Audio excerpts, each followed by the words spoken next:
जय श्री राधा कृष्ण। पौष का पावन महीना समापन की ओर है। ठंड अपने जोरों पर है। माघ का पवित्र महीना आने वाला है। आज इस वीडियो में पौष शुक्ल पक्ष में आने वाले व्रत त्योहारों की चर्चा करते हैं।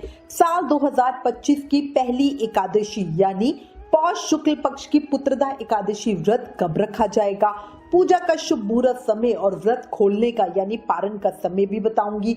साथ ही प्रदोष व्रत और पौष पूर्णिमा कब मनाए की चर्चा भी करेंगे।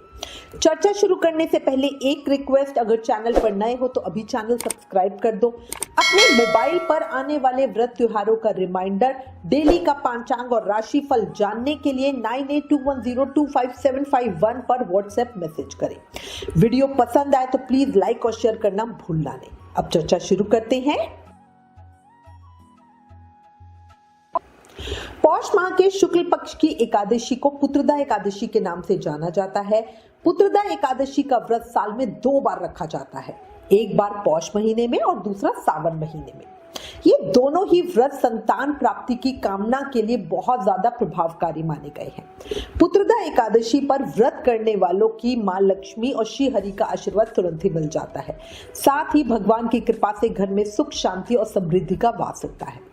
अब जानते हैं कि पौष पुत्रदा एकादशी व्रत कब किया जाए, 9 जनवरी को या 10 जनवरी को। साथ ही पूजा मुहूर्त और पारण का समय पे भी चर्चा करते हैं। देखो, शास्त्रों के अनुसार पुत्रदा एकादशी व्रत जो व्यक्ति श्रद्धा के साथ करता है, भगवान श्री हरि उस व्यक्ति की शीघ्र ही सभी मनोकामनाएं पूर्ण कर देते हैं। इस साल 2025 में पौष मास के शुक्ल पक्ष की पुत्रदा एकादशी व्रत का पालन 10 जनवरी 2025 दिन शुक्रवार को किया जाएगा। अपनी अगली वीडियो में इसकी पूजा विधि और महत्व डिटेल में बताऊंगा।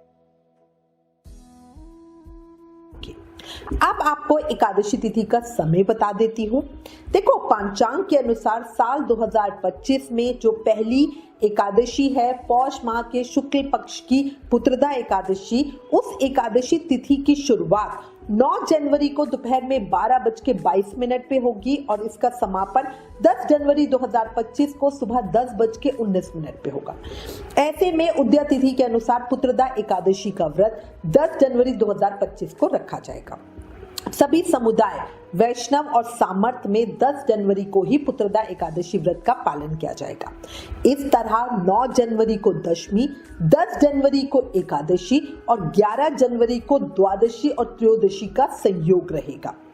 इसी के साथ ये भी बता दूं कि श्री बांके बिहारी जी मंदिर वृंदावन में, श्री राधा रमन जी मंदिर वृंदावन में, खाटू श्याम जी मंदिर सीकर में और उज्जैन में, सभी धार्मिक स्थलों पर, इस्कॉन में, गौरिया मठ में, सभी धार्मिक स्थलों पर पौष पुत्रदा एकादशी व्रत का पालन 10 जनवरी को ही किया जाएगा।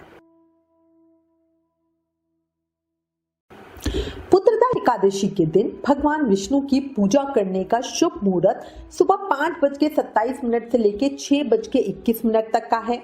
अमृत काल का जो मुहूर्त है वो 11:29 से शुरू होकर 1 बजे तक रहेगा। इस साल पौष पुत्रदा एकादशी पर अत्यंत कल्याणकारी शुभ संयोग बन रहे हैं। इस दिन संपूर्ण दिन ब्रह्म योग का विशेष उपस्थिति है। धर्म शास्त्रों में इस योग का विशेष महत्व बताया गया है।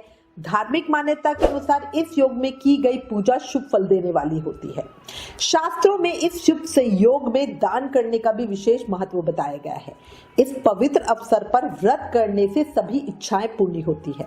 इस दिन छत्र, मित्र, सर्वस्व सिद्ध योग और अमृत सिद्ध योग, इस तरह 4 शुभ योगों का निर्माण हो रहा है, जिसके चलते इस व्रत का महत्व और अधिक बढ़ जाएगा। इस बार पुत्रदा एकादशी के दिन भद्रा काल भी लग रहा है और इसके साथ साथ राहु काल भी रहेगा, जो पूजा अर्चना, धर्म कर्म के कामों के लिए थोड़ा सा अच्छा नहीं माना जाता। अगर कोई भी इस दौरान मांगलिक कार्य करता है तो वो भी अधूरा ही माना जाता है। तो एकादशी के दिन राहु काल सुबह 11:10 AM से शुरू होकर 12:29 PM तक रहेगा और भद्रा काल का समय सुबह 7:15 से शुरू होकर 10:21 तक रहेगा। इसलिए इस बताए गए समय के दौरान आप नॉर्मल पूजा अर्चना कर सकते हैं, बट कोई विशेष अनुष्ठान मत करना।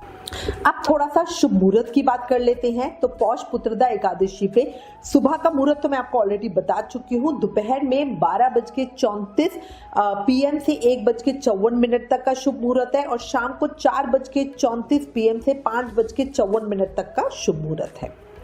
इसी के साथ अब आपकी स्क्रीन पर यहाँ पे कुछ पंचांग आ रहे होंगे, जिसमें सूर्योदय का समय, सूर्य अस्त का समय और इसी के साथ ही चंद्र उदय का समय, चंद्र अस्त का समय और ब्रह्म मुहूर्त का समय और विजय मुहूर्त का समय आदि सारे समय आ रहे हैं। गोधूली वेला का क्या समय होगा, स्क्रीन को पॉज करके आप इस समय को नोट कर लीजिए। इस साल 10 जनवरी को पड़ने वाली पुत्रदा एकादशी बहुत खास है, क्योंकि इस बार पुत्रदा एकादशी पर बैकुंठ एकादशी का योग बन रहा है। सनातन परंपरा में बैकुंठ एकादशी को बहुत ही खास एकादशी माना गया है। ये एकादशी मोक्ष प्रदान करने वाली है। धार्मिक मान्यता के अनुसार इस एकादशी का व्रत करने से साधक को भगवान विष्णु के लोक बैकुंठ लोक की प्राप्ति होती है। इसके साथ उसको समस्त तरह के पापों से भी छुटकारा मिलता है। आपकी जानकारी के लिए बता दूं, रंगजी मंदिर वृंदावन में या जो साउथ में भी है, सारे मंदिरों में बैकुंठ एकादशी पर बैकुंठ द्वार खोला जाता है। ये द्वार साल में सिर्फ बैकुंठ एकादशी के दिन ही खुलता है और अगर साधक इस द्वार को पार कर ले तो ये माना जाता है कि उसको बैकुंठ में प्रवेश मिल गया। बैकुंठ एकादशी को मुक्कोटी एकादशी के नाम से भी जाना जाता है। ऐसी मान्यता है कि इस दिन बैकुंठ, जो भगवान विष्णु का निवास स्थान है, उसके द्वार खुले होते हैं। जो भी श्रद्धालु इस एकादशी का व्रत करते हैं उनको स्वर्ग की प्राप्ति होती है और उन्हें जन्म मरण के चक्र से भी मुक्ति मिल जाती है। अब आपको व्रत पारण समय बताती हूँ। हमें अपने व्रत का पारण यानी व्रत खोलने का जो शुभ समय है वो 11 जनवरी 2025 दिन शनिवार को सुबह 7:21 से 8:21 में ही किया जाएगा। अब की बार बहुत कम समय मिल रहा है, सिर्फ 1 घंटे का।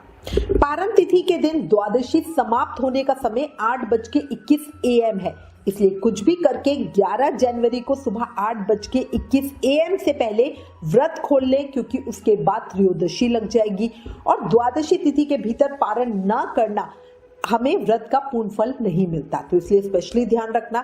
और सुबह भी सूर्य उदय के बाद, क्योंकि उस समय सूर्य उदय का समय लेट है, तो सूर्य उदय के बाद और द्वादशी शुरू होने से पहले हम अपना व्रत खोल लेंगे। 11 जनवरी दिन शनिवार को शनि प्रदोष व्रत का पालन होगा।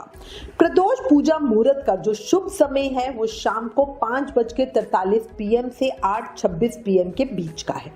शुभ पूजा का जो ये समय है इसकी अवधि 2 घंटे 12 मिनट की है। अगर अब मैं टाइमिंग की बात करूं, क्योंकि इस बार द्वादशी और त्रयोदशी का शेयर होने से बहुत कम समय मिल रहा है, तो त्रयोदशी तिथि शुरू होगी 8:21 AM को 11 जनवरी को और त्रयोदशी तिथि का समापन होगा 6:33 AM को 12 जनवरी को। तो 24 घंटे से बहुत कम समय की है। 13 जनवरी दिन सोमवार को पौष पूर्णिमा व्रत है। इसी दिन सत्यनारायण भगवान की पूजा व्रत भी होगा, साथ ही माघ स्नान का आरंभ होगा। इसी दिन लोहड़ी का पर्व भी मनाया जाएगा। बहुत शुभ संयोगों के साथ सूर्योदय में पूरे दिन की पूर्णिमा तिथि है। सब इसी दिन व्रत पूजा करेंगे। जो लोग चंद्रमा को अर्घ देकर व्रत खोलते हैं वो कई बार 14 में व्रत करते हैं, पर इस बार 13 जनवरी को ही बहुत शुभ संयोगों के साथ पूरा दिन की पूर्णिमा तिथि है। सब इसी दिन पूर्णिमा व्रत की पूजा करेंगे। 14 में व्रत नहीं होगा। पौष पूर्णिमा को शाकंभरी पूर्णिमा भी कहते हैं। पूर्णिमा तिथि के समय की बात करूं तो पूर्णिमा तिथि प्रारंभ हो रही है 5:03 AM पे 13 जनवरी को और पूर्णिमा तिथि का समापन 14 जनवरी को सुबह 3:56 AM पे हो रहा है। तो पूरा दिन की बहुत शुभ संयोगों के साथ पूर्णिमा तिथि है। 14 जनवरी 2025 से 12 फरवरी 2025 तक माघ का पवित्र महीना है।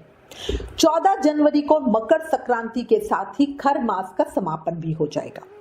अगर अब मैं माघ स्नान की बात करूं तो माघ स्नान 13 जनवरी पौष पूर्णिमा से शुरू किया जाएगा और इसका समापन 12 फरवरी माघ पूर्णिमा पर होगा। माघ स्नान से संबंधित अगर आपके पास कोई भी प्रश्न हो तो अभी इस वीडियो में कमेंट कर दे। जल्दी माघ स्नान की पूरी जानकारी की वीडियो आपको मिलेगी। इसी के साथ बता दूं, आपको माघ मास का महत्व भी हमारे चैनल पर सुनने को मिलेगा, इसलिए सभी माघ के महत्व को देखते हुए कुछ ना कुछ नियम जरूर लेना। इसी के साथ मैं उम्मीद करती हूँ इस वीडियो में दी गई जानकारी आपके लिए उपयोगी होगी। इससे रिलेटेड अगर आपके पास कोई भी कमेंट या सजेशन है तो प्लीज हमें लिखें। ज्ञान बांटने से बढ़ता है, इसलिए इस वीडियो को ज्यादा से ज्यादा शेयर करें। आप हमें फेसबुक और इंस्टाग्राम पे भी जरूर फॉलो करें। Please like, share and subscribe. Thank you. जय श्री राधा कृष्ण।